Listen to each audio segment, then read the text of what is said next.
आइए फिर प्लॉट से शुरू करते हैं। अबे 6-6 साल तक पड़े रहते लोग, निकलता नहीं उनका। तुम लौंडियाबाजी के चक्कर में यूपीएससी निकाल रहे हो यार। वो अगर डॉग फाइट में अपनी टीम के साथ घुस जाए ना, वो पूरी टीम को मरवा के निकलेगा वहां से। और फिर भाई आदमी प्रीलिम्स निकाल भी लेता है, कुछ नहीं मिला बीच में, सीधा प्लेन उड़ाऊंगा। अब तो डॉग फाइट करूंगा, वो है ना बक्की बक्की में दे दूंगा, वो वाला आदमी है। अब इंडियन एयरफोर्स वाले जूते देंगे तुम्हारे, पकड़ पकड़ के छत्तर मारेंगे तुम्हारी। तुमने अक्ल नहीं कि तुम दिखा क्या रहे हो। बोलता किसी को कि यार तेरे बाप से एक बार कहलवा दे।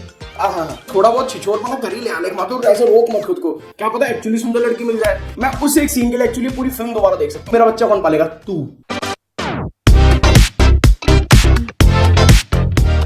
क्या कहता था सैयारा? लौंडे लौंडियों को हम रुलाएंगे, या क्या कहता था ये एक दीवानी की दीवानी की छपरियों के आंसू हम निकलवाएंगे। अबे धनुष अन्ना ने कहा होल्ड माय इडली, मैं इनकी आंखों और डायपर दोनों गीले करके छोड़ूंगा। भाई भाई ऐसी फिल्म बना दी है, समझ ही नहीं आ रहा है मुझे कि ये मैं इसको बोलूं क्या। ये कोई बहुत अमेजिंग पिक्चर तो नहीं हो गई है, या जो मैं नहीं समझ पा रहा हूँ, या ये कोई ऐसी फिल्म तो नहीं हो गई है जो कि प्रॉब्लमेटिक है बहुत ही ज्यादा और मैं नहीं समझ पा रहा हूँ। कुछ कुछ तो ये फिल्म मतलब उम्मीद भी जगाती है कि भाई थोड़ा बहुत छिछोरपना कर ही ले आने के बाद, ऐसे रोक मत खुद को। क्या पता एक्चुअली सुंदर लड़की मिल जाए। खैर तो ये सबके साथ मैं देख कर आया तेरे इश्क में। अच्छा सबसे बढ़िया बात यह है कि भाई हर हफ्ते मैं पहुंच जाता हूँ मेरे किसी ना किसी दोस्त को पकड़ के थिएटर में कि आज तुझे बढ़िया फिल्म दिखाता हूँ, मजा आएगा तेरे को भी। और फिर खाली थिएटर पड़ा रहता है। लेकिन इस बार भाई कॉलेज के लड़के लड़कियों की भीड़ भरी हुई थी, हाउसफुल से कम नहीं था थिएटर। और अभी भी अगर आप देख लो बुक माई शो पे थिएटर भरे हुए भाई। पिक्चर ने बढ़िया ओपनिंग ली है, बढ़िया कमा रही है। तो शुरू करते हैं फटाफट से रिव्यू के साथ। Welcome to your one and only favourite channel Gapshap with Mathur and Kashyap. मैं हूं आपका अपना आलेख रवि माथुर। शुरू करते हैं। तेरे इश्क में क्या से क्या बना। तो भाई आनंद एल राय जिन्होंने हमें पास में जीरो, तनुज मनु रिटर्न्स, रांझना जैसी फिल्में दी हैं, साथ ही अतरंगी रे और रक्षाबंधन में बनाई थी साथ में।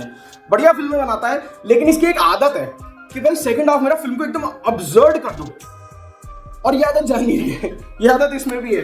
फिल्म का क्लाइमेक्स इतना अब्सर्ड है, मैंने सर पकड़ लिया। वाज लाइक भाई ये चाह क्या रहा है, ये कहां ले जाना चाह रहा है। मुझे बहुत क्लियरली याद आ रहा है लास्ट टाइम जो मैंने ऐसा फील किया था ना, इस हद तक जो फील किया था मैंने जीरो के क्लाइमेक्स में करा था, जो कि अगेन इन्हीं की फिल्म थी। बट जीरो के क्लाइमेक्स में मेरे को ये लगा था कि भाई ये कहां ले गया फिल्म को यार, ये कहां से शुरू करके कहां ले आया पिक्चर को।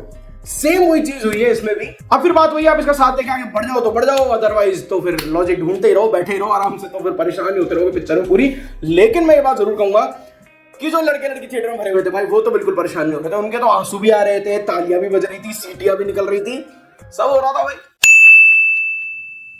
तो भाई कहानी ऐसी कि हमारे देश के एयरफोर्स में एक जाबाज फाइटर पायलट है जिसका नाम है शंकर। अब शंकर ऐसा आदमी है कि वो अगर डॉग फाइट में अपनी टीम के साथ घुस जाए ना, वो पूरी टीम को मरवा के निकलेगा वहां से। ना उसके अंदर कोई डिसिप्लिन है, ना वो ऑर्डर्स मान के ले रहा, कुछ नहीं। और ऐसे फालतू की एक्सक्यूजेस देता ना कि मेरे को पेट से आवाज आ रही थी भाई, मेरे पेट ने कहा ये कर दो तो मैंने कर दिया। पेट नहीं हो गया तेरा, छोड़ो मैं नाम नहीं लूंगा उनका। तो खैर शंकर अपने ऐसे ही पेट की आवाज सुन के कुछ ऐसा कर देता है जिसकी वजह से उस पर डिसिप्लिनरी एक्शन हो जाता है। और ये बोला जाता है कि भैया एक काउंसलर को बुलाओ, वो इसके साथ बैठ के काउंसलिंग करेंगे, एंड जब तक वो साइन नहीं करेंगे कि ये आदमी दिमागी रूप से सही है, तब तक इसे प्लेन उड़ाने की परमिशन नहीं मिलेगी।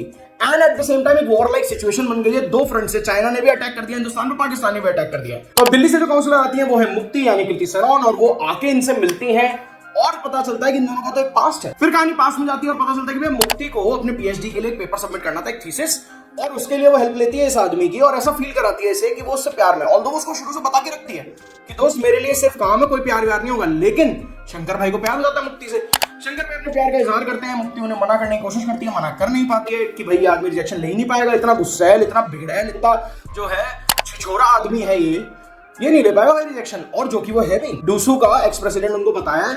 और भाई दुनिया भर की निहायती छिछोरी हरकतें वो सारी करते हैं। शादियों में पेट्रोल पंप लेके घुस जाते हैं और कैंटीन में टाका मार के पैसे निकाल लेते हैं। दुनिया भर की हरकतें जो हो सकती है ना वो सारी करता है। वो गंद है, वो कचरा है दिल्ली का, वो है ना बक्की बक्की में दे दूंगा, वो वाला आदमी है। लेकिन अब क्या करें, भाई को तो प्यार हो गया है। तो भाई जाता है कृति सनोन के घर पे उनके फादर साहब से बात करने, और कृति सनोन के फादर साहब उनको बोल देते हैं, जो कि खुद आईएएस हैं, वो कहते हैं कि जाके यूपीएससी का प्रीलिम्स निकाल ले और आजा मेरे से बात कर ले, क्योंकि अभी तक तो कुछ कमाता नहीं, तो कुछ जिंदगी में उखाड़ा नहीं है, जो कि अपनी जगह सही भी है बात। और फिर भाई आदमी प्रीलिम्स निकाल भी लेता है। ये गड़बड़ हो गई पता है। अगर ये वाली ट्रिक में करता ना भाई, और प्रेसिडेंट होता है इस देश का, बोलता किसी को कि यार तेरे बाप से एक बार कहलवा दे, फिर देखो क्या तुम्हारा भाई क्या कर देता। खैर तो प्रीलिम्स निकाल के तो वो वापस आते हैं 3 साल बाद, तब पता चलता है मुक्ति की यानी कृति सनन की तो किसी और से शादी हो रही है। भाई उसकी शादी में जाके पेट्रोल पंप फोड़ देते हैं, सब कर देते हैं, धमाक चौकड़ी मचा देते हैं। ऑफ कोर्स कृति सनन का फादर उनको पुलिस में दे देता है, और वहां पे धनुष के जो फादर साहब है वो आके भैया नाकरा करते हैं कि भैया छोड़ दो उसे, उसका बड़ी मुश्किल से यूपीएससी होने वाला है, उसे कुछ बन जान दो, छुड़वा भी देते हैं उसको। देन धनुष जो है वो अपने फादर साहब को खो देता है और तब उसे जाके अक्कल आती है कि यार नहीं रहा कोई लड़कीबाजी में। बहुत देर में अक्कल आई भाई तुझे, हम तो सही टाइम पे सीख गए थे, थैंक्स टू लॉर्ड। तू रहेगा दोस्त, थोड़ा सा लेट हो गया तुझे समझने में। खैर, तो जब उन्हें समझ आती है, समझ कैसे आती है, वो आती है जब रांझना मूवी के एक कैरेक्टर उनके सामने आते हैं जिनका नाम है मुरारी। वो आते हैं और वो उन्हें समझाते हैं कि दोस्त कुछ नहीं रखा इस सब में, तू मुक्ति को मत ढूंढ, तू मुक्ति को ढूंढ। मुक्ति को ढूंढेगा ना तो ये मुक्ति अपने आप भाग के तेरे पीछे आएगी। वो बहुत ही जबरदस्त सीन है भाई। उसके बाद वो वापस उनके पास जाते हैं, गंगा जल उनके मुंह पर डालते हैं और बोलते हैं कि भाई हो गया मेरा तेरे से बहन, हाथ जुड़वा ले, अब जीवन में मेरे सामने मत पड़ जाना। बस यहां मुक्ति को लग जाते कि अरे अभी तक तो मेरे पीछे भाग रहा था, अब मेरे से दूर कैसे भाग रहा है, अब तो इसका जीवन बर्बाद करके छोड़ूंगी मैं। बस यही है। और फिर जो है मुक्ति अपनी शादी तोड़ देती है जिससे उसकी हो रही थी एंड वापस इसके पीछे पड़ जाती है, पर ये अब इसको मिलता नहीं। और ये भाई कहाँ चला गया, ये चला गया एयरफोर्स का पायलट बनने, कुछ नहीं मिला बीच में, सीधा प्लेन उड़ाऊंगा, अब तो डॉग फाइटें करूंगा। और अगर तुम्हें लग रहा हो कि अभी तक ये फिल्म एग्जैक्ट तो नहीं, कृति सेनन अब जो कि प्रेग्नेंट है वो पीना शुरू कर देती हैं और भी ड्रग्स वगैरह करना शुरू कर देती है, पिल्स भी दिखाई है एक सीन में, वो सब कुछ शुरू कर देती हैं। एंड जब वो 9 महीने प्रेग्नेंट होती है तब जाती है लेह लद्दाख, जहां पे प्रेजेंट में कहानी चल रही है। वहां जाके उसे बताती हैं धनुष को कि मैं 9 महीने प्रेग्नेंट हूं, ये जो बच्चा है ये तेरा नहीं है, लेकिन मैं चाहती हूँ कि तू इसे पाल दे, और इसीलिए मैं तेरा वो जो परमिशन है वो साइन नहीं करूंगा, क्योंकि अगर तेरी परमिशन साइन करती तो जाके मर जाएगा, ये बच्चा कौन पालेगा, मैं तो वैसे ही मरने वाली हूँ, मुझे कुछ लीवर का कुछ तो है। इतना ध्यान नहीं दिया मैंने पिक्चर में बातों में कि मेरे को लीवर का कुछ तो है, मैं तो बचूंगी नहीं, मेरा बच्चा कौन पालेगा, तू। अब वो साइन करती है नहीं, वॉर में वो जा पाते हैं नहीं, वो बच्चा कौन पाल के ले रहा है, कौन जिंदा बचता है कौन नहीं बचता है, इसके ऊपर सारी पिक्चर है। बात यह है कि पिक्चर हद प्रेडिक्टेबल है, तुम शुरू के 10-15 मिनट में इजीली प्रेडिक्ट कर सकते हो कि आगे फिल्म में क्या होगा, एक्सेप्ट 1 और 2 सीन्स तुम्हें पूरा पता है पिक्चर में क्या होने वाला है, और पिक्चर में वही होता है। लेकिन फिल्म की परफॉर्मेंसेस इतनी ज्यादा जबरदस्त है कि स्टिल आपको ये सब देखने में मजा आ रहा है। कास्ट पे आते हैं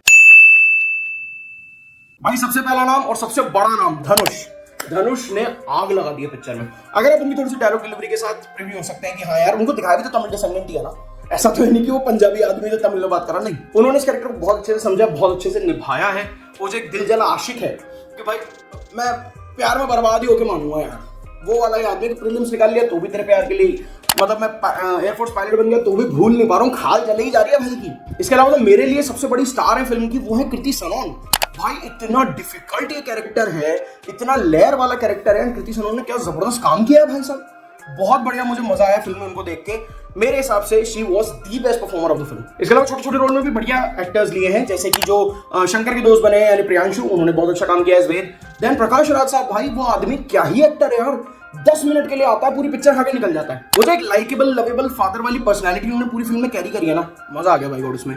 and then there is Tota Roy Chowdhury जो प्ले करते हैं कृति सेनन के फादर, भाई बहुत बढ़िया काम है उनका भी। एक्चुअली द थिंग इज कि सारे कैरेक्टर्स ऐसे लिखे गए ना कि आपको उन पर गुस्सा भी आएगा एंड देन आपको लगेगा कि यार इसके एक्शन जस्टिफाइड तो है। तोताराय चौधरी को इंट्रोड्यूस तो एज विलन किया जाता है, लेकिन बाद में जिस तरीके की चीजें होती हैं तो आपको देख के खुद भी लगेगा कि यार सही तो कर रहा है आदमी, गलत तो नहीं है देखो अपनी जगह। अगर कोई भी होता तो अपने परिवार के लिए, अपनी बच्ची के लिए यही करता वो भी। इसके अलावा जो मेरे लिए बिगेस्ट टेक अवे था दैट वाज जिस तरीके से उन्होंने इस फिल्म को रांझना से जोड़ा है। सेम यूनिवर्स में दोनों फिल्में एग्जिस्ट कर रही हैं, ये वो कैरेक्टर नहीं है, वो ये कैरेक्टर नहीं था, वो अलग कैरेक्टर था, ये अलग कैरेक्टर है, दोनों के नाम सेपरेट है, दोनों की पर्सनालिटी सेपरेट है, दोनों लोग ही अलग हैं और शक्ल मिलती है। और एक जगह पे मुरारी जो उस फिल्म में थे, जो कि दोस्त थे हमारे कुंदन के यानी मोहम्मद ज़ीशान, वो इसमें आते हैं एंड भाई वो 5 मिनट का सीन मतलब दिल दहला देगा तुम्हारा। मैं उस एक सीन के लिए एक्चुअली पूरी फिल्म दोबारा देख सकता हूँ। It was so bloody good written, और इन दोनों को साथ में देख के ना, धनुष और ज़ीशान को, भाई मजा आ गया मुझे। और खास करके जब वो बीजीएम बजाना रांझना का, मेरा हो गया था भाई, आई वाज लाइक फ्लोर्ड। मेरा था कि यार भाई साहब ये किया ना बात, ये आया ना मसाला। अब अगर मैं प्लस पॉइंट्स की बात करूं तो भाई सबसे बड़ा प्लस पॉइंट है फिल्म की परफॉर्मेंसेस बहुत अच्छी हैं, A to Z सभी ने बेहतरीन काम किया है। आपने कास्टिंग बहुत बढ़िया करी और हर कोई अपने कैरेक्टर में सूट करता है और हर कोई अपनी लाइंस कहता हुआ बेहद ही उत्तम लगता है। सेकंड, जो आपने कैरेक्टर्स की लेयरिंग करी है, आपको हर कोई लग रहा है कि यार कितना छिछोरा घटिया आदमी है यार, हर कोई आपको ये लगेगा एक ना एक जगह पे, लेकिन अगर आप उसके पर्सपेक्टिव से सोचोगे ना तो आपको लगेगा कि हाँ यार सही तो है। अब एक दो जगह छोड़ दिया जाए तो कृति सेनन के कैरेक्टर ने यानी मुक्ति ने भी कभी बोला नहीं था कि वो प्यार करती है इससे, बहुत क्लैरिटी उसने शुरू से दे रखी थी कि मित्र प्यार नहीं है, सिर्फ काम है। अब तुम खुद ही मारे पड़े हो तो सामने वाली भी क्या करेगी। इसके अलावा फिल्म के CGI, VFX and production value बढ़िया, टॉप नॉच। अब आ जाते हैं माइनसेस पे। सो बात ऐसी है कि एक तो भाई सबसे पहला माइनस पकड़ लो तुम, पिक्चर हद अब्सर्ड है, हद। कई सारे डिसीजंस कैरेक्टर ऐसे लेते हैं जिनसे तुम कनेक्ट ही नहीं कर पाओगे। तुम्हारी इच्छा, तुम्हारा एकदम ना मन बन जाएगा कि हाँ ये बढ़िया फिल्म जा रही है, ये बढ़िया फिल्म है, तुम्हारा मन बन जाएगा ऐसा। मतलब क्लाइमैक्स से थोड़ा आधा पौना घंटा पहले मेरा मन बन गया था कि ये बढ़िया पिक्चर है भाई, ये सही निकल गया, इन्होंने बढ़िया पिक्चर बना दी। क्लाइमैक्स में आके जो हवा है भाई इन्होंने, अब इंडियन एयरफोर्स वाले जूते देंगे तुम्हारे, पकड़ पकड़ के छत्तर मारेंगे तुम्हारे। तुम में अक्ल नहीं कि तुम दिखा क्या रहे हो, सोचते वोचते नहीं हो क्या तुम लोग? इतना अब्सर्ड क्लाइमैक्स एंड उतना ही अब्सर्ड इनका इंटरवल ब्लॉक भी था। कोई एक भाई बात होनी चाहिए ना इंटरवल ब्लॉक में, यूपीएससी निकाल दे भाई, यूपीएससी निकाल के आ गया। अबे 6-6 साल तक पढ़े रहते लोग, निकलता नहीं होगा, तुम लौंडियाबाजी के चक्कर में यूपीएससी निकाल रहे हो यार। विक्रांत मैसी को दिखा मत देना ही पिक्चर, वो भाई आत्मदाह कर लेगा। देन मुझे जो एक बहुत बड़ी चीज खटकी भाई वो था इस फिल्म का म्यूजिक, एक्सेप्ट टाइटल ट्रैक तेरे इश्क में, एक गाना मुझे याद नहीं है, नहीं आया मुझे मजा बीजीएम में। एंड यार आप कुछ सोचो, जब आपकी फिल्म में जो एक गाना या एक बीजीएम आपको पूरी पिक्चर में याद रहे, आपका दिल को छू जाए, वो 12 साल पुरानी फिल्म रांझना का हो, तो फिर आपने क्या ही मेहनत करी फिर इस पिक्चर में?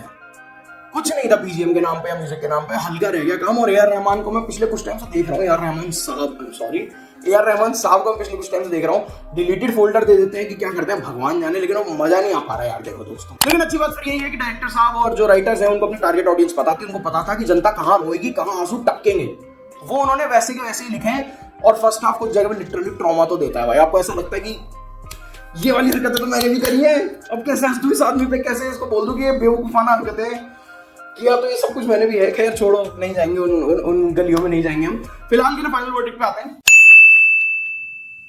तो फाइनल वर्डिक्ट मेरा यही है कि इस फिल्म की ना एक बहुत ही बढ़िया ऑडियंस है, एक सेक्शन है जो ये फिल्म देखना चाहता है। उन्होंने इसी साल सनम तेरी कसम री रिलीज में हिट कराई है, सैयारा ब्लॉकबस्टर कराई है, एक दीवाने की दीवानी जैसी फिल्म भी सुपर हिट करवाई है उन लोगों ने। तो ये तो भाई डेफिनेटली एक दीवाने की दीवानी से तो बेटर है।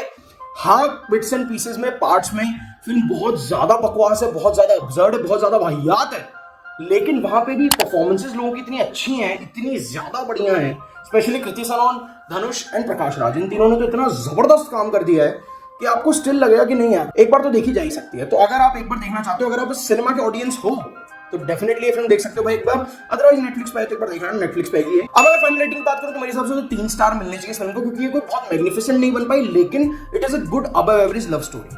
अब लव स्टोरी कहूं, हेट स्टोरी कहूं, उसमें थोड़ा कंफ्यूज हो, आप खुद देखो, आप तय करो, कमेंट सेक्शन में लिख देना। जाने से पहले चैनल को सब्सक्राइब कर लेना, वीडियो को लाइक कर देना, बढ़िया बढ़िया शेयर कर देना, और बस करते हैं आपसे जय श्री राम, धन्यवाद।